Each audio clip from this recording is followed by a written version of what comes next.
Erics. Omar. We're learning a lot about the Erics in these episodes, especially when we do trios. Helms, we learned something even before the topic that is this episode that will no doubt shock people's minds. But we learned something that I would say was just as shocking before this episode. We did. Does it make Trex more or less human, more or less of a clone grown in a vat, the fact that he is slightly more relatable as an individual based upon what we now know? I would say slightly more relatable. Okay. And why is that? Because when clones attempt to be more human, in some ways, you could say that it betrays the fact that they are not human, but they're also doing something that is quintessentially human, right? Which is trying to relate. So for me, I choose to see that as a positive. Trex, you know what we're talking about, right? I believe you're talking about the fact that I was caught eating a protein bar. Is that correct? Yeah. Please don't say the brand name yet. We're still working on a sponsor. A protein bar. Thank you. Yeah, Sorry. and by the way, folks, if you want to send me a bunch of protein bars, feel free. I will eat them. But don't put in all the stuff that destroys your gastrointestinal tract. I don't understand why that became the biggest trend in protein bars. Was like, what if we almost killed everyone that ate this by putting in 75 grams of synthetic fiber? Skip that. Hey, we don't need that. I like my protein bars to actually be called sugar alcohol bars with protein. That's my preference. Yeah, it's 50% sugar alcohol, 40% like synthetic, weird, new types of fiber, and then a little bit of protein. That's right. This tangent, actually, we're going to segue perfectly, but let's talk about this for a second. Any idea why from either of you? Because I just want to say, I will not name the name, but Helms, I think I told you the story. Maybe I shared it a little bit on Iron Culture, but speaking about just protein bars, or let's say supplementing your protein with, powder, bars, so on and so forth, I would say there was a boom in consumption of protein bars probably around a decade ago. Anyways, I was traveling one time, this is 2015, and I adopted the diet of the person that I was staying with, and they went heavy, Trex, on a certain type of protein bar. I thought to myself, okay, I've had them before intermittently, once or twice a week. What's the worst that can happen? This is a true story. It was to the amount, it probably was, I'd have to add up the amount of fiber. I'd have to look back. But I had 4 a day, okay? Oh my God. So Trex, this will not surprise you. The opposite happened. I'm not trying to TMI anyone, but just saying, you have to be careful. Things are challenging some of these notions. Trex, I did not go for so many. I got sick. That's how bad it was. I actually had to extend my trip. But just so we're also talking, because there's this episode also, we're challenging a popular notion, but now we're also talking about convenience. We're talking about protein bars. Any idea why for either of you, just to answer, speculate, it's informed speculation. You're not saying, this is the reason why, but yeah, 4 is a high amount per day, but this is what this person was eating. The people around me, I would say on average, Helms, is like 2 or 3. You know how lifters are. Yeah. You are the GI warrior. I have traveled with you as well. And there is only one protein bar that I can eat with abandon regularly.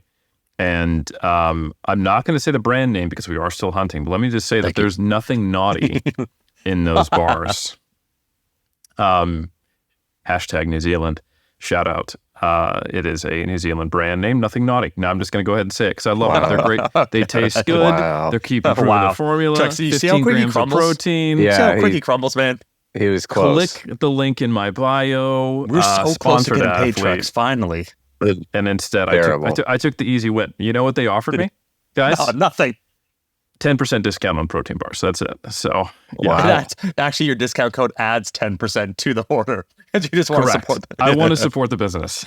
Okay. I am the worst influencer. And this is what happens. You guys get off the internet. I have no one to mentor me, and I am just learning how to lose money and waste time. No, I think to answer your question, Omar, there's a couple reasons. So one is it enables them to say we have no added sugars. Okay. 2, it enables them to have a low, quote unquote, net carb count. 3, in some countries, you don't actually have to count fiber towards carbs or sugar alcohol towards it. So you can list it's only 3 grams of carbs in this bar.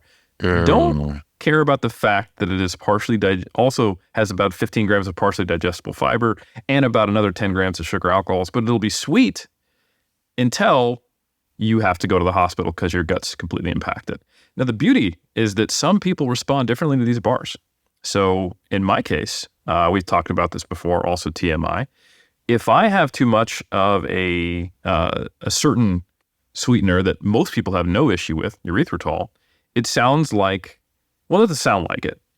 I can pass them quite quietly, but it smells like there has been an invasion of carrion-eating vomit monster zombies that have come out of my GI tract and is spread far and wide, and it lingers. It's like this. That's so interesting because, like you said, that sugar alcohol is usually the one that when I see it on a label, I go, oh, thank God, someone in this company had some sense. Like, I could actually eat this. Yeah, for me, I go, I hope you have your World War I style gas masks or we're all going to die, and write some very, very sad, like, nonfiction books for the next 10 years. Yeah. So, yeah. Let's just say that one is unique to me. Some of the things that Omar will experience that impacts him, I've had other people lead to slip and slide type of occurrences. So, yeah, I don't know. I think GI tracts are a very interesting thing, and it probably has to do with what is the microbiota of the individual, what is it eating, what is it used to. You see the same thing when people go on very high vegetable intake diets and high fruit diets, where you also are getting some sugar alcohols and some of these naturally sourced things. Like some people, oh man, it really cleaned me up, and other people, not so much. No, I won't share this story with any names because some person would be very mad at me. But someone in my life decided, hey, I'm tired of having these GI tract issues, and they got put on a very simple, straightforward, added like fiber to their diet. It was just a prescription strength Metamucil essentially, and cleared it up really well for him. And the interesting thing at the time, that person and I were both having similar GI tract symptoms, and I thought, let me try this as well, and it made my situation like twice as bad. And then when I finally looked at what the difference between us was, despite some obvious similarities, I was already getting probably too much fiber in my diet. I had it was early on when I adopted a heavy plant-based diet, eating lots of whole grains, fruits, and vegetables. And this person, they said they were kind of a vegetarian, but really what it meant was I just eat like cheese and fake meat and no vegetables and no fiber. And that's not a common thing, but it does happen where people are basically just, kind of on these all processed, mostly vegetarian diets. So the fact that we were both mostly plant-based was actually quite different in practice. Yeah, that is a good general heuristic, though, is when someone near you gets put on a medication, go ahead and take it. Solidarity Trex, right? Well, why not? If it's good for someone, then it could be good for you, right? To be clear, you know what? I'm not going to bite. No, I'm not going to bite Trex. I'm going to leave that alone. Say, I love these trio episodes. Trex, you're a gem. But hold on, I do want you real quick, because there is a way to segue this to the topic about consumption of water and its perception as it relates to weight loss or fat loss. You were going to say about erythritol for yourself, Trex. Like we're just talking about this unnamed. I want to be clear. 2/3 of our culture is still looking for a potential protein bar sponsor. But you were saying for yourself, we're just talking off camera. Why is it erythritol? Like, what is it about for yourself, Trex? You're like, this is one I can consume versus alternatives. Well, I mean, like some sugar alcohols are basically just, they're basically, What's the term for it, Helms? The medical term. Laxative. Yeah, some of them are just like essentially function as laxatives, like for the vast majority of people. I want to say xylitol. I found a paper a long time ago that kind of listed out like these are like universally tragic. Like you should only be consuming this if you are just a completely reckless individual. You don't care about being happy, or if you literally would otherwise just use a laxative for whatever you're experiencing. And so there's like kind of a hierarchy of like which sugar alcohols have more or less of that type of effect on the GI tract. And usually erythritol is considered by a lot of folks to be one of the more tolerable ones that doesn't have much of an impact. One of the most universally worse offenders, which does find its way into protein bars and hopefully small amounts, is maltitol. Maltitol. Yeah, it literally has bad in the prefix. Yeah, and it's really popular for sugar-free chocolate. Something about the texture that it enables is really, like, if you were to go get sugar-free chocolate chips at the grocery store, it would be loaded with maltitol, and that stuff is rough. So, like, yeah, it is tricky. Like, if you're in the protein bar game, and if you're a bodybuilder in 2012 who travels a lot, you are. And if you're me, then you kind of carry that forward about a decade. But you just got to kind of take a look at not just is there sugar alcohol, but which ones, because there is considerable differences. And as our 3-person sample here would indicate, considerable inter-individual variation. So I usually just tell people, like, here are the ones that for most people are least troublesome, but your mileage may vary. And the best thing you can do if you decide that having a protein bar is going to be a convenient way for you to, put together your diet, especially when traveling, it's a good idea to try a few different protein bars and kind of get a roster that works for you. And not just try them with your eyes closed, but try them and actually take a look at what's in them and kind of see how they work for you. Some people, they've got an iron stomach and anything you throw at them, they're going to be just fine. Some people really can't tolerate just about any protein bar, but most people fall in the middle of that, where they say, okay, like, I can do pretty fine with these ones, but those ones not so much. And I can do pretty fine if I have 2 in a day, but maybe not 4 or 6 in a day, right? Which sounds like a lot, but realistically, if you're traveling and you're saying, I don't want to deal with it, I'm just going to make this like basically my only source of protein, you may end up trying to eat 6, 7, 8 protein bars in a day, depending on your body size. So, that's my 2 cents on protein bars and sugar alcohols. And I'm not going to share any brand names, but I will say, if you're close to me, if you're in my life and you see me eating more protein bars, I'm not okay. I'm busy, so reach out a helping hand and say, Eric, what can I do for you today? How are you? So for me, that's like the biggest cry for help is I'm eating a protein bar. But I'm a perfectly average white 30-something male who grew up in the Midwest United States, which means I'm obligated to buy everything I own at Costco. And so that is, in fact, where I get my protein bars, along with my shirts, pants, shoes, hats, and everything else I buy. That's efficient. Yeah. It's efficient. Helms, I just want to say, so Trex, with your addition, the banter turns informative because we began with protein bars. At this point, myself and Helms, we'd be knee deep in Cthulhu lore. Somehow, I don't know how it would happen, but we would be right there. Xylitol almost sounds like an old god, right? And I'd be like, oh, we're actually being invaded. This chewing gum. See, you didn't want to do this, but I'm doing it anyway. This chewing gum is actually extra dimensional. And it says when you read it, if you do too much of the xylitol gum, it may have a laxative effect, but you don't know that what's actually coming out of you is the ooze that is going to turn into the sleeping god. So it is a plan through sugar-free gum for Cthulhu to reawaken and the cultists to take over. Done.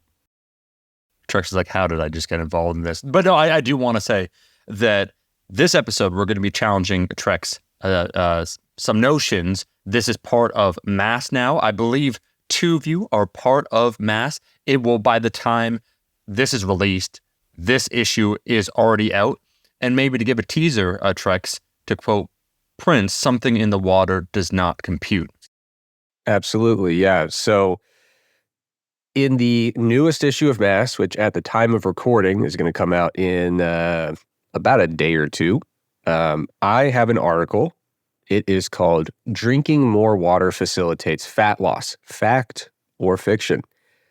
This falls squarely in the genre of myth-busting, dunking on the haters, proving everyone wrong, causing fights on the internet. This is my sweet spot. It's where I thrive. But, it is interesting, Omar and Helms. I was curious, because I felt like, I don't know, sometimes I'll be about to like make a podcast episode or write an article, and I'll have a feeling that I'm picking up on a vibe that exists. And I'll be like, well, maybe you should check. Like, are you sure that your intuition actually reflects the world around you? So what I do is, in this case, I was like, I feel like everyone says, if you're going to lose weight, or you're planning to lose weight, planning to lose fat, you know what you should do? Drink more water. That'll be helpful. And I was like, I feel like I've heard that a million times, but maybe it's not as pervasive a recommendation as I think, right? So I open up one of those like incognito windows or like a private window that doesn't have all my search history that's just going to bring me back to articles that I already read about water intake. You know, I try to get like a clean slate, and I just Google, I want to lose weight. How do I lose weight? Click. And I try to make the most generic kind of like, if I didn't know anything about weight loss, what would I Google? And I started clicking through some of the stuff on the main page, and just about every little article or listicle that you see with kind of the most basic weight loss guidelines, just about all of them have this kind of throwaway line in there that says, oh, by the way, drink more water. It's going to help you lose weight. And fortunately, there is a meta-analysis that came out recently by Chen and colleagues within the last month or so that actually put that common recommendation to the test, which I thought was really cool. So, you know, the thing that really jumps out to me about these like really popular articles, I mean, these are pages that get just zillions of hits, right? These are the things that interface with the general population and the broader public way more than anything that we hope to do, right? And what's really fascinating about this common recommendation to drink more water to facilitate weight loss is that you look at like, well, what else is on this list? And like they're putting drink more water on what is effectively like this Mount Rushmore of like weight loss tips. It's like eat more vegetables, drink less sugary beverages, also drink more water. Like it's kind of getting lumped in with some of the most basic, frankly, most true heuristics that can kind of help lead you on the right path. So I think a lot of people by association say like, wow, this must be like a very true, rigorous, evidence-based recommendation. So this new meta-analysis put that to the test. I will say, you know, when it comes to meta-analyses, there's multiple kinds. They fall on a spectrum. Sometimes you get a meta-analysis. My wife did research in a field where there was a ton of research. And so if she was going to do a meta-analysis, they would get like, 10,000 studies that they have to screen, and they would include like 600 of them. And when you do that meta-analysis, you're looking for an answer, right? Like you feel pretty good as long as you're asking a testable question and doing a good job with your screening and criteria. You're looking for a bona fide answer to that question. In the nutrition world, especially sports nutrition, we get more of like, here's a meta-analysis that makes it easier for you to find all the studies that have been done on this, right? So it's more, let's generate some hypotheses. Let's give maybe a tentative answer with a massive caveat that carries a lot of weight here. So the reason I bring that up is I've seen meta-analyses with, especially when you look at sub-analyses of papers, I've seen meta-analyses that include 4 total papers, 3 total papers. I've seen one that included, Helms, 2 total papers. And you cannot... Is that even... Let's just say I'm like, hey, these 2 studies, here's what happened. Well, you need 2 points to draw a line. So you cannot draw a line with one, and the same is true for meta-analysis. I think in sports nutrition, once you have 2, you say, all right, we're cooking with gas. We have enough for a meta-analysis. Sneak peek. We're updating my protein systematic review that I originally published in 2013, now 11 years later on protein. And we're hoping in the last decade of new papers that it might get us up to double-digit included number of studies. What do you think, Trex? Think we're going to hit that mark? I think I'm behind on study screening, and my stomach drops when someone brings that up. But I will get to it. But I have to be here educating the people, Helms. I'm a busy man. But anyway, this meta-analysis on water intake, was small. So there are 8 total studies. which included a total of a little over 1,000 people. So those are fairly big studies for even though there's a small number of studies, right? And this meta-analysis was essentially looking at interventions that aim to increase water intake and seeing how they impacted different measures of weight or adiposity. And in my mass article, I focus on waist circumference because of the measures they looked at, it was the one that's least likely to be impacted by fluctuations in water weight. And when you're dealing with water intake, that's kind of prudent to consider that. So in these studies, individuals had to have BMI values at baseline that were either considered in the overweight or obese categories, because obviously, the weight loss characteristics of any intervention are going to look very, very different if you're studying it in lean people, right? Where we don't expect much passive weight loss to be occurring very readily. Now, this meta-analysis was pretty straightforward. So they kind of presented the evidence in three different ways, right? So the first one was do interventions that aim to increase water intake, and these are randomized controlled trials, do these actually lead to changes in waist circumference compared to whatever the comparison group is? And in this case, the effect size was as close to zero as you're ever going to see. So they were able to include 6 studies in that meta-analysis. The effect size was 0.05 centimeters. You could convert that to 5 millimeters, which is functionally nothing. And of course, it was not statistically significant. So the kind of big headline takeaway from the study, if that's all you look at, is interventions that convince you to drink more water do not cause a reduction in adiposity. Now, they broke it down even further. The second way that they looked at the results was breaking it into what type of intervention actually occurred, right? And I've been intentionally vague about that so I could introduce it here. But there are a couple of popular ways to do a water intake intervention to kind of increase water intake. One is additive in nature. So that basically means, Omar, keep doing what you're doing, but drink this much extra water, right? So you're doing all your normal stuff and adding water on top of that. The other type is a substitution study where they say every time that you're going to drink full sugar soda, for example, drink water instead. So you're increasing water intake by replacing it for some specific beverage that you regularly consume. So they're thinking, okay, maybe addition versus substitution, maybe there are different effects there. And ultimately, there were not. So in both cases, they found effects on waist circumference that were not statistically significant and not practically significant. None of these effects were close to achieving statistical significance, and none of them were over about half a centimeter in circumference. So once again, the second set of results there are basically saying, okay, nothing really going on here. Now, the third set of results is where things get kind of interesting, in my opinion. And Helms, I know that you've covered some research that will be relevant to this within the hallowed pages of the Mass Research Review, but within the studies that were substitution studies, there were 4 of those. They broke it down even further and said, what is water being substituted for in the diet?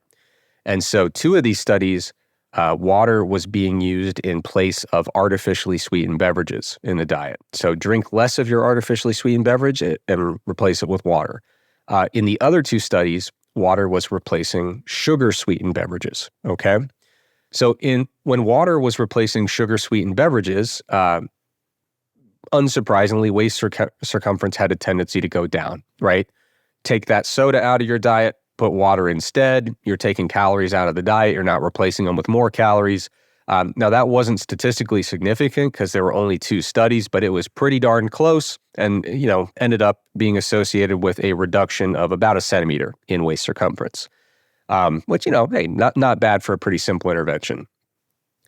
Now, that's not very surprising, but the thing that was perhaps to some people a little bit surprising, when I looked at this study, I figured, water, artificial sweetener, probably both going to be pretty similar in the diet. Don't really expect much of an effect at all there. I wouldn't expect replacing artificially sweetened beverages with water to increase waist circumference, but I wouldn't expect it to decrease either, right? Well, what they found, again, it wasn't statistically significant, but it was pretty darn close.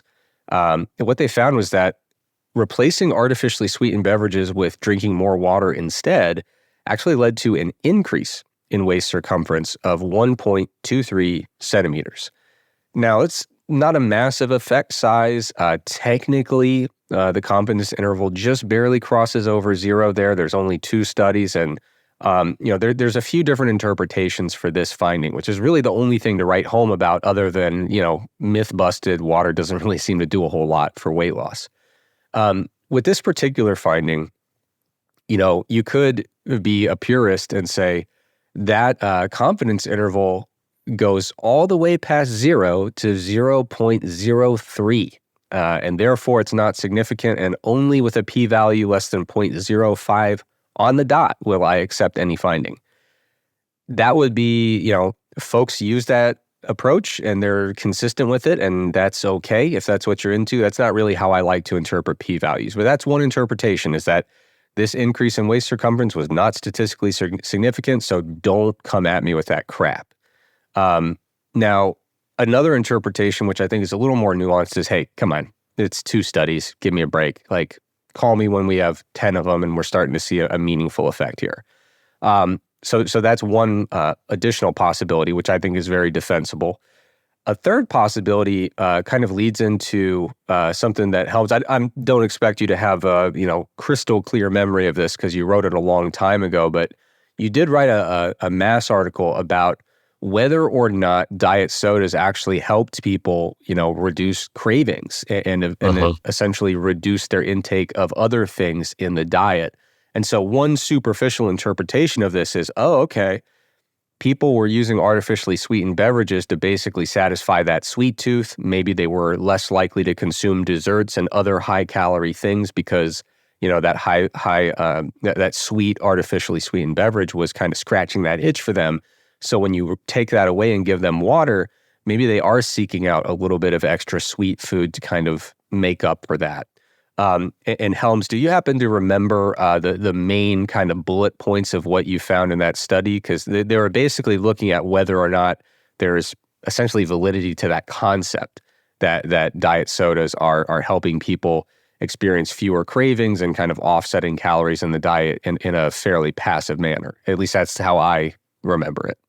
Yeah, that study, if I recall correctly, they had them both in a lab setting and as well as like in a free living condition. And I think at least in the lab setting, it did result in them reporting less cravings for sweet foods after doing it. Like, it kind of satisfied the craving. But I also think it may have not resulted in a reduced consumption and ad-libitum meal later. Yeah. And I'm also aware of, I think, some recently published data indicating that when people replace sodas with water, it's less likely to result in weight loss than when they replace sodas with diet sodas. Yes. So I think I think what you replace what you're replacing and what you replace it with probably has an interplay here. But yeah, that's what I remember. Yeah. So that checks out. And I think in my interpretation of this article, I basically say, well, what are you going to do with that information anyway, right? So what I mean by that is, if we find that, replacing all of your water intake with artificially sweetened beverage intake, that's not really what's happening here. But even if we did, what, are you never going to drink water again? You're just drinking diet soda all day long. It's going to be a very expensive way to hydrate yourself compared to the alternative. It's going to be probably pretty bad for your teeth. And it's just not very practical, right? So not if you shop at Costco's. Oh, not if you shop at Costco. Get a pack of batteries and a 36-pack of Mountain Dew, Diet Mountain Dew. But I think from a practical perspective, the takeaways there are, hey, maybe incorporating artificially sweetened beverages into your diet may be compatible with your goals if you're trying to reduce body mass or maintain a reduced body mass, or just have a little treat that doesn't have calories in it, right? So that's totally on the table. You can absolutely incorporate artificially sweetened beverages. You should be drinking some amount of water, and we'll get into how much later. But drinking water is good. Drinking artificially sweetened beverages is completely fine. Replacing liquid calories is probably a good move if you're trying to lose weight or maintain a reduced body weight.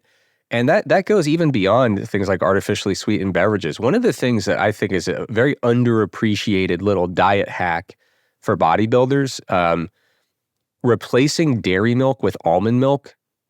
That's people sleep on that, but unsweetened almond milk, if it's nice and cold, I can't even tell a difference. My taste buds aren't quite as finely tuned as most, but nonetheless, there's little calorie reductions. Super low calories too. Yeah. Yeah, almond milk, like everyone thinks that you would only drink it if you're like vegan or lactose intolerant, but it's an extremely low calorie alternative to milk that, can kind of replace it in certain meals that you're accustomed to. Now, of course, people bash almond milk because it's just not a source of protein. I wouldn't even call it a bad source of protein. Like, it's just not. That's not what it's for. So if milk is your main protein source, don't switch to almond milk. Don't get your baby off of breast milk and give it almond milk instead. That's going to be tragic, right? So almond milk is not nutritionally equivalent to dairy milk by any means. But nonetheless, it is one of those kind of slept on, not often talked about little low calorie swaps that can make your life a little easier when dieting. Yes, helps. Yeah, I wanted to go back to that whole surprising association between drinking more water and seeing higher BMI and waist circumference. There's actually another paper that did come out recently. The lead author is Khil, Khil, and Chen was also one of the authors, I think the second author on it. And it was interesting to me, and I think there's another little take, it just came out in April, where what they did was they took 172 Korean adults, and they just did like a cross-sectional assessment. Like, okay, what's your waist circumference? What's your height, weight? What's your BMI? They took a bunch of metrics, and they found there was a positive association with higher waist circumference and higher BMI with drinking more water. And I wonder how much of some of the data we're looking at is just that larger people tend to drink more water, and also sometimes people with overweight or obesity are also hungrier. And you know this, Trex, and actually, Omar, you've gotten pretty lean as well. When you're dieting and you're like, oh man, I want to eat something, you can't, you will often go, well, let me just drink something. And I think sometimes we have to be aware that depending upon the study design, when we're looking at water, we could be looking at something that is a bit of a reverse causation going on. Yeah. I mean, how often were some of the observational data on diet sodas conflated because of the natural fallacy with, oh, listen, look, people with obesity drink more diet soda, it's making them obese because these terrible sugar alcohols, these terrible artificial, or I should say non-nutritive sweeteners. And it's like, well, maybe they're consuming diet soda because they're literally on a diet because they're actually trying to change their weight status. So I think that's just something to consider as well when we look at these data. Yeah, I think definitely in a cross-sectional correlational context, I definitely, the things that go through my mind are, definitely differences in body size, which impact water turnover, differences in thermoregulation, which can impact water intake, things like that. I will say for this particular set of data, the fact that these are randomized controlled trials, I think is a little bit rescued from some of those factors, assuming that the groups in these trials don't have major baseline differences in adiposity or obesity status or anything like that. Well, I mean, every study had to include individuals with overweight or obesity based on their BMI, but nonetheless, I mean, you're completely correct that you really got to keep that in mind whenever you're looking at kind of cross-sectional looks at water intake. It's really important. I totally agree. Well said. And I think it is an important distinction to point out the difference in study design. And the reason I bring it up in relation to the meta is just because, and this is something just to remember anytime we're talking about RCTs in the nutrition space with nutrients, is it's not like medical RCTs where we have a zero exposure group. We're adding water to someone's diet already. So we're not asking them, I need you to not consume any water outside of the lab. So the ability to control their total water intake, it's next to impossible.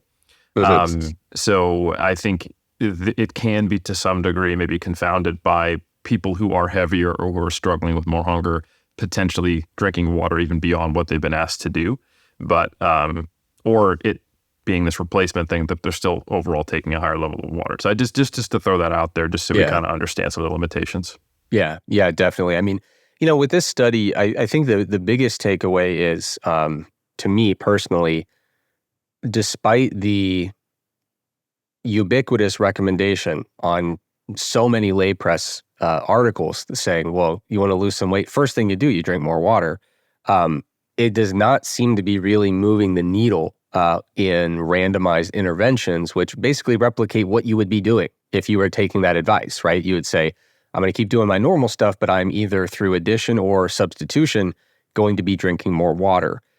These studies seem to indicate that unless you are taking liquid calories out of your diet, which, I think we're probably all on board with that as being a good weight loss strategy.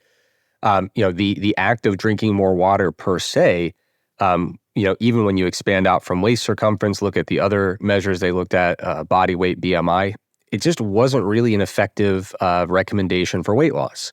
So in my article, I say, okay, so maybe this is like pretty dramatically overrated as a weight loss recommendation, but lest we conclude that hydration's not important, not so fast, people. In the rest of my article, I talk a little bit about why hydration is important and how much people ought to be drinking in terms of their daily water intake. Now, I think a lot of folks would generally be on board with the statement that if you don't drink any water, you will die eventually, if you don't take any water in. It is kind of interesting, though, as an aside, now that I'm in an evolutionary anthropology department, we talk about stuff I've never talked about before in the research world. And so our department really focuses on primate evolution specifically. And it's really fascinating to see that there are some animals that in the wild do not drink water. But then when you bring them into like a zoo or kind of an animal sanctuary kind of setting, depending on the type of feed that they're put on, they may actually start drinking water because the water content of their feed or chow is just a little bit different than the water content of what they would eat in the wild. So it's really fascinating to me that just with like kind of small, well, I guess to them it's probably a big difference, but differences you wouldn't think about as being absolutely massive in diet can literally change a species from being, I simply do not drink water, I get all of it from food, to all of a sudden, let me lap some of that stuff up. That stuff's pretty good. So just an interesting aside. So when I say if you don't drink water, you'll die, that's actually technically not necessarily true. If you're not getting enough water every day, you will die, okay? I feel pretty good about that one. If you're on that watermelon and cucumber diet, who knows? You may be able to stick it out for a while, Helms. I haven't really put that to the test, nor do I recommend it, folks. Fair. Drink water. But, a lot of people get on board with that. If you want to be alive and healthy, you got to make sure you're taking in enough water. And a lot of people, especially in the exercise science world, I feel like most people have it burned into their brain how much dehydration causes performance impairment. Everyone spits out 2%. 2% reduction in body mass through water losses often is enough to impair certain types of performance. And Helms, we've talked in mass that not every type of performance is going to be impacted with only a 2% dehydration, right? So like if you're talking about doing leg extension dynamometry for just a really good single rep, like you'll probably be all right, but what, a lot of like team sport activities, a lot of like endurance focused activities, things like that, we really start to see at about 2% dehydration that performance starts to fall apart a little bit. So I think a lot of people say, okay, well, I'll just, I'll avoid, pretty moderate levels of dehydration and I'll be totally fine. But I actually, despite the fact that meta-analysis really cast a lot of doubt on drinking more water as a weight loss tool, I actually think that the folks who have been really particular about their hydration, the folks who are really enthusiastic about getting hydrated and staying hydrated, I actually think they are kind of on the right side of history here, or the right side of the science. And it's not necessarily for the reason that a lot of people think. So if you're, like, let's be honest, Helms, If you're just getting in there trying to get a few good sets of bench press in, you can probably limp through that one, with 1-2% dehydration and not notice a thing, right? You're going to be just fine for that workout. But what I found really fascinating was a study that I reviewed in mass maybe a couple years ago at this point. But they were actually looking at like pretty modest levels of dehydration and seeing not necessarily how it impacted performance per se, but the perception of performance and the subjective experience of exercising. So they were looking at very mild hypohydration. It was about 0.91% dehydration, where even if you were doing like an endurance sport, they'd say, oh, you're not at 2 yet, you're just fine. And what they found in these participants is that as they were doing exercise, even a pretty mild level of dehydration of about 1% led to increases in subjective pain during exercise and subjective fatigue during exercise. And as I get older in my advanced age, I am really growing to appreciate more the subjective side of how we experience our life. So like when I was young and, bolder and thought I knew everything about the world, I'd say, oh, who cares? If performance isn't tanking, it doesn't matter. You're just fine. But, the more I work with people, the more I experience ups and downs in my training, feeling great when you train matters. It matters that day in the gym, and it matters when you string together several days in a row of feeling like crap at the gym and exercise being harder than it should be, or feeling harder than it should be, and feeling more painful than it should be. So I personally think it's very, very important to know that mild dehydration can essentially make you feel like crap. And I don't think that that's super surprising to anybody. Like, I think a lot of folks, when they're dehydrated, it's not just that they have a thirst response and say, oh, wow, apparently I'm thirsty. But you feel fatigued, you feel lethargic a lot of times. It can impact your mood state. And there is research on that being, mildly dehydrated can impact mood state. So I think the folks who have always said like, hey, you should drink a bunch of water if you're into fitness, I think they're correct, but I've almost never heard them really highlight exactly why that's important. And I think it's a case of them being totally right for the wrong reasons, but who cares? They still, I think, kind of implicitly knew, hey, I'm into fitness and health. When I drink a bunch of water, I sure do feel great. It's got to be doing something good. And even if all it's doing is making you feel great, it's kind of worth it, in my opinion. I'm seeing a lot of hands in the audience here. Who wants to jump in? Elmar, you go first. Well, no, you go. Well, I was going to say, bro, if you remember, so Trex tying it all together, with Iron Culture lore last year when we were on a trip in Texas for our Iron Culture documentary, we had the privilege of visiting Ronnie Coleman. And it wasn't that the gym didn't have AC. That's pretty standard, right, in Texas. But I remember how would we say, the energy of the crew was dipping because guess what? It was, Helms, well, it was like basically over 40 degrees Celsius, over 100 degrees Fahrenheit. We were there for several hours. Yeah, it's a tiny gym. Understandably, things get very hot, but we're sweating a lot. And let's just say, Helms, that the overall morale in the crew before we, were resuscitated Trex at, a nearby restaurant, a mom and pop joint, a chain, wasn't doing well, Helms.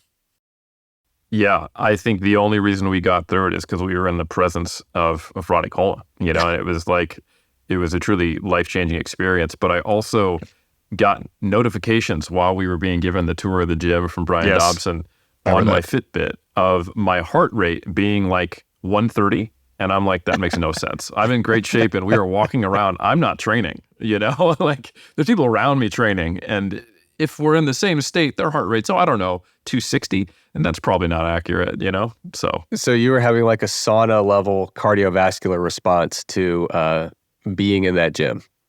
You can ask Omar. I'm generally pretty physically resilient, but after that day, because he's traveled with me, and I work my stuff around everything. I can get grumpy and be a dick sometimes, but the physical side of Helms, even when I'm dieting, can be Helms is rock solid. Okay, thank you. That day, I was like, I probably was going to pass out if we'd gone another 10 minutes on that interview, but I was holding it together. So yeah. And Trex, it wasn't even so Eric joked about being grumpy or whatnot.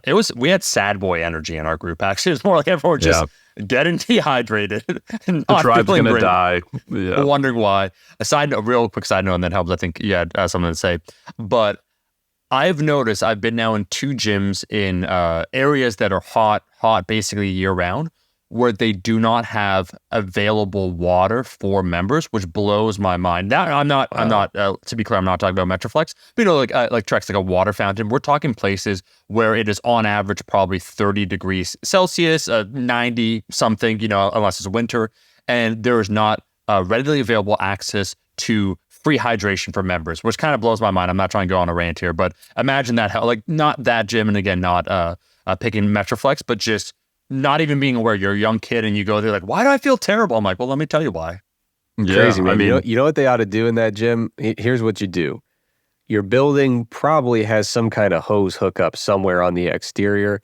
You run a hose up to a PVC pipe that you put about 3 or 4 feet off the ground. You drill a bunch of holes in the PVC pipe, and then when you turn the hose on, it just sprays up like 10 little water fountains all in a row through a tiny little hole.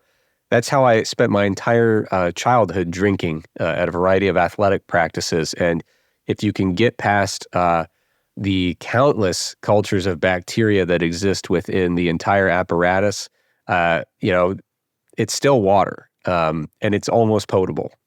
It gave you your iron gut that you have today. Exactly. Literally iron, yeah. you're just feeding the gut microbiota and getting hydration. Win-win. So there you go. Yeah. No, I think you were kind of giving some credence to the anecdotes of, hey, I just generally feel better and things go better when I'm hydrated. Let's get that gallon jug and bring it around. I've actually heard a lot more specific anecdotes from athletes, and I think if you coach long enough, and especially if you go through periods of having injury or not, of just noticing. It's kind of like, like that old guy in the movie who's like, when it rains, I can feel my knee, Yeah. If you are paying attention, and some people don't notice this. I've heard people mention, I've started eating a whole lot of fruits and vegetables and I feel better, which inadvertently increases your hydration status. I've also talked to people who they have desk jobs, they're hyper-focused. I'm one of these people. And then I'm like, oh shit, I got to go train right now. And I'm maybe a liter behind in my habitual water intake. And man, if that's a leg day, I sit down on leg press, I'm getting under a hack squat, I'm doing RDLs, and all of a sudden I'm like, so I thought I was good, but apparently I'm going to break in this workout. And it can drastically increase RPE, pain perception, and make it really hard to go to the level of proximity to failure that I'm trying to get to. Like I watch my videos when I'm underhydrated and I'm moving the bar well, and I'm like, oh, I thought that was like a 9.5 and it was an 8.5 RPE. So I think that's something that may take a few years under the bar, or it might take a few years of coaching and paying attention and associating variables. But I think that's a very specific anecdote that I've heard numerous times. So no, I totally agree. Absolutely. So I think a lot of folks, after hearing that, they say, okay, well, I like feeling good, and generally being hydrated is a healthy state to exist in. So then a big question that comes up a lot is, well, how much should I actually be drinking, right? And in a previous Mass article, I talked a little bit about the old 8 glasses a day heuristic, drink 8 glasses a day of water. And that the best I could find, I kind of dug around to see where that actually came from. I think the closest I got was actually from a... what's it called when someone dies and you write a little blurb about them? Yeah, I think it traces back to an obituary. If you go far enough, it's certainly not a well-controlled trial. So the history behind that claim itself is really, really fascinating. I think it was. I think I just found it here. The obituary or the obituary for was it Frederick J. Stair, who was apparently a nutritionist. So. There's a 2002 review paper by Valton that actually kind of traces back the origin of this. And the best they could do in that paper is like, I found it in the obituary. So anyway, that is not really based on... Can I just take a second and say, shout out to, what was his name again? The person who wrote the paper, or the person who died? The person who died. Frederick J. Stair. this man was clearly a hydration proponent to the degree that his obituary was, even he's died and he's still giving nutritional advice to help the people.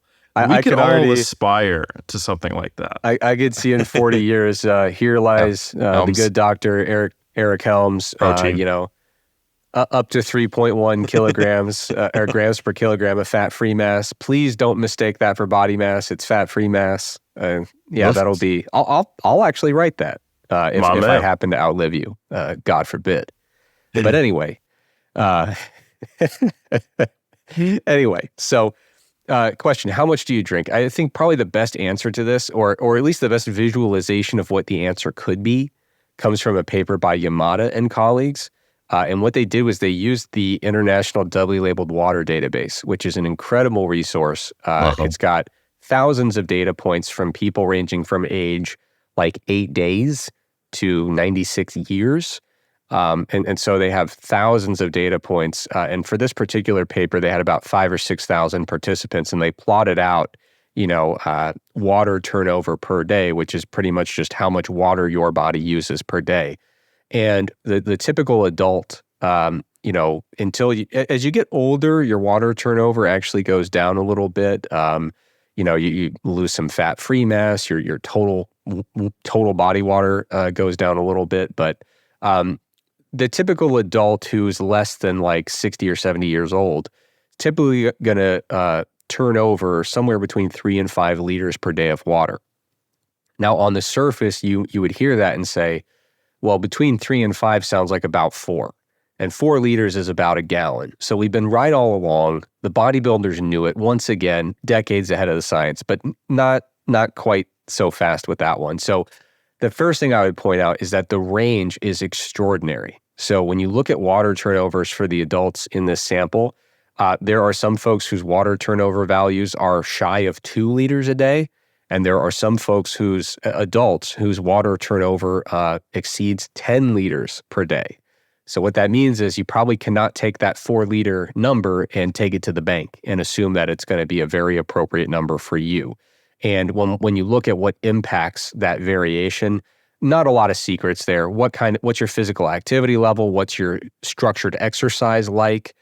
What environment are you in terms of your altitude, temperature, humidity, your body size, your age? All these different things are going to impact your total daily water turnover. So even if we assume that you are a perfectly average adult who turns over about 4 liters a day of water, another critical thing to keep in mind is that most people get somewhere between 30 to 50% of their water for the day from foods that they eat rather than from beverages they drink.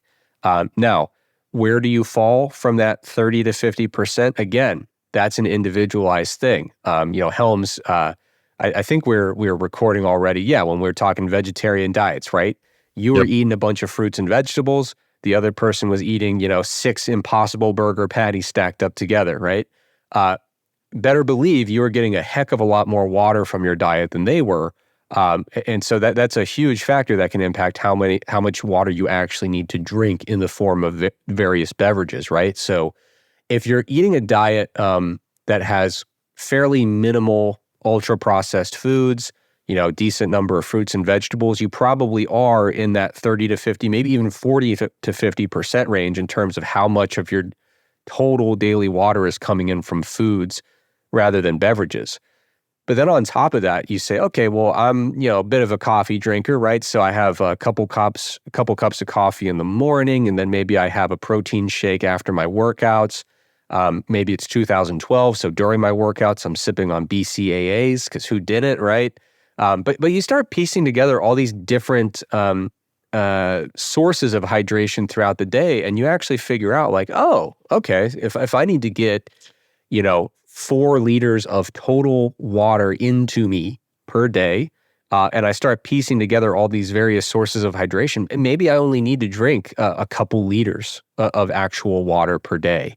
And so I think it really does come down to kind of an individualized assessment of, do I have a diet that tends to be high in water content? Do I drink a lot of other beverages throughout the day?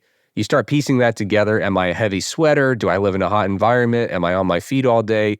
And you start to figure out like, okay, maybe 4 isn't enough for me based on how I'm feeling, based on the color of my urine. Maybe I need 4.5. Maybe I need 5. So Helms is just pantomiming furiously at me with reactions and interjections. So Helms, I have to turn it over. There's clearly an emergency. What's going on? Oh no, I just there's a me, autoregulatory man, right? Absolutely, so, yeah. I love me some biofeedback, and in this case, it is getting to look at your own body excretions. So I have long used hydration color as a really useful individualized way, because when you're doing online coaching and you're working with some people who are in India, and you're working with some people who are in California, and you're working with some people in office jobs, you're working with other people who are construction workers, you try to find some type of generalized water recommendations, and you end up just telling them, somewhere between a very small amount and a huge amount, and it's not helpful. But once I started giving recommendations around some of these urine color charts, which you'll also see being used in sports facilities for good reasons, because different athletes have hugely different outputs, it really started to get consistently positive outcomes. And I got positive feedback when I changed that in the second edition of my book. So it's just the basic idea that, hey, after your first urination, when you're going to be a little dehydrated, and this will be confounded as well. Typically, if you're taking like a high dose multivitamin, that'll make your, neon yellow or green pee. But after those, you should be seeing mostly, not completely clear, but clearish urinations. And I think that's a really useful thing. I also do want to take a few minutes. We don't have to do it now, but maybe at the end, I want to discuss potential that maybe in some cases, water could be useful for weight loss, used in a specific way. Wow. Gruber, we got 15 minutes. Yes. So let me say what I gotta say. Yeah, you wrap it up. I'll stop interjecting. Let me hit my final points here before you turn this into a debate. Helms is always on thread starting fights with people saying, debate me on my channel. And it's just like, the dude, worst. Give it a rest. He has the first reaction threads. There's reaction YouTube channels. He's the reaction thread. Yeah. Absolutely. Yeah. He's cornered that market. Okay. So the last things I wanted to mention here, we talked a little bit about, individualizing. Urine color is great. I know some like really moneyful high-end sport facilities are actually starting to put in urinals that will, when you pee in them, they will actually tell you the specific gravity of your urine, which is pretty cool. Wow. Yeah. So that's kind of the new thing in like the really high-end facilities that are starting to go in. But like, yeah, I've measured water turnover in athletic teams using doubly labeled water. And like these numbers that we see in this, you think, a giant database, maybe there's some crazy outlier there with the higher end and the lower end. But like, man, I've literally looked at a team, a small group of individuals, a small group, like very small. And we found a range of water turnovers from 4 liters a day to 9 liters a day. Like it really happens, right? So it's really important to keep that in mind. And I think for most folks, urine color is the best guide.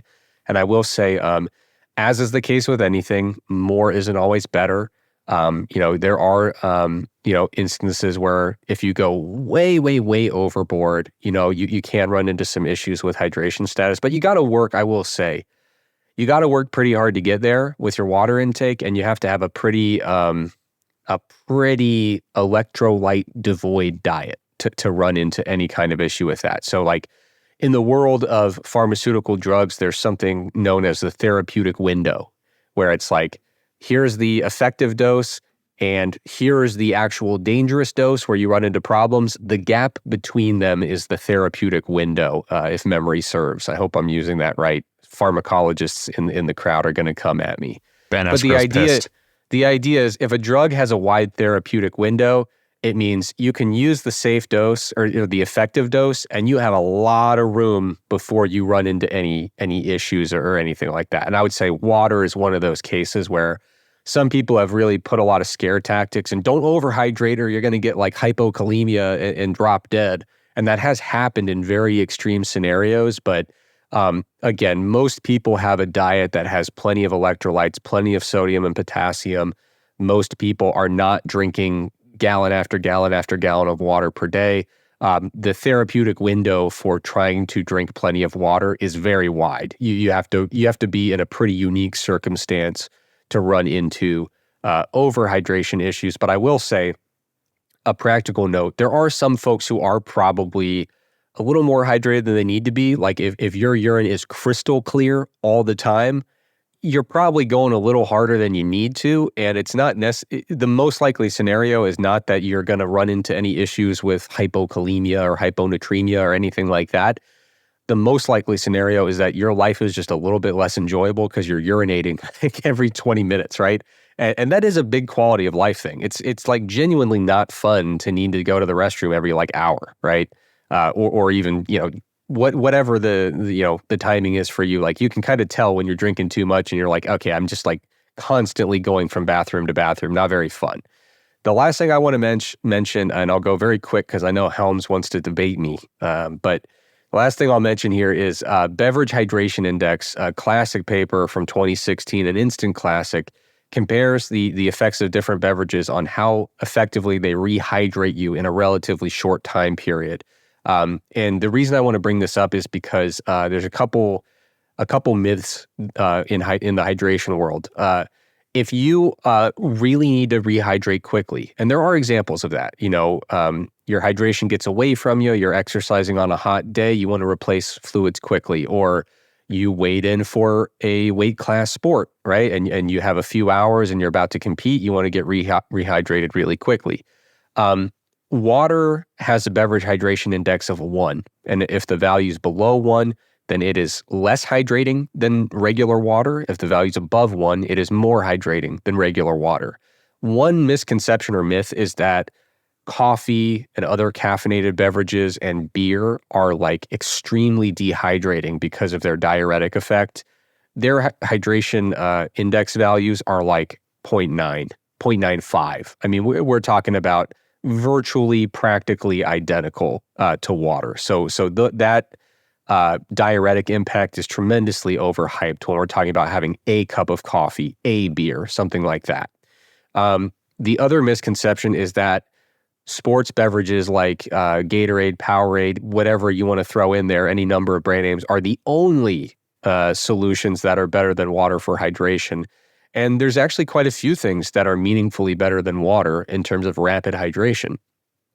So, for example, you have your classic sports beverages, but you also have things like Pedialyte and other electrolyte solutions that are not like your classic sports drinks. On top of that, orange juice has a very high index value, as does both full-fat milk and skim milk. So milk also is really high on that. So there are plenty of options there for rehydration.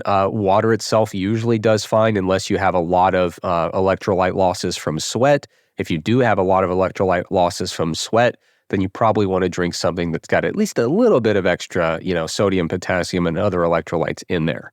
And so that is me saying everything I feel in my heart about hydration. And Helms, I know you mentioned some instances where water may help with weight loss. So what's on your heart? Yeah, first I'll just say that absolutely, you're 2 hours out from your first squat, you need to rehydrate quickly. Gallon of full-fat milk, what could go wrong? Yeah, all right. The Ripito method. Correct, yes. And it has to be a low bar squat. It got to be a low bar squat too. No, but in all seriousness, an interesting thing, just like the timing of when you eat can sometimes have an impact on energy consumption, there's a fair amount of data on what we call meal preloads. And these have varying results, really inconsistent, because it's the idea of having something before you then eat a meal. And obviously, if it has calories, then the compensation needs to be more than what you just ate.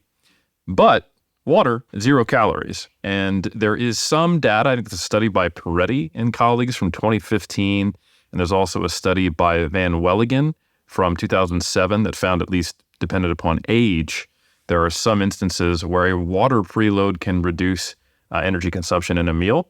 But we don't have enough data on preloads, to my knowledge, to actually have a robust meta-analysis. These aren't huge studies, but I'd say we probably shouldn't completely close the door. There may be some potential where having a water preload could potentially reduce energy intake at meals. Why, when, to what degree? it'll be interesting to see, because there's also some data on preloads when you take in low energy density foods, like you eat a bunch of vegetables in a salad before your main meal, and those also have inconsistent findings. And the main reason why certain foods have a lower energy density and that has a positive effect is because they're high in their water content. And there's probably some interaction there with the type of fiber you're consuming, because that can draw water to your gut, et cetera. But I would just say that would be an interesting meta-analysis to do in the future if there are enough studies on that, but I'm not sure there are enough. I mean, technically, 2 studies, like you said, all you need for a meta. Absolutely.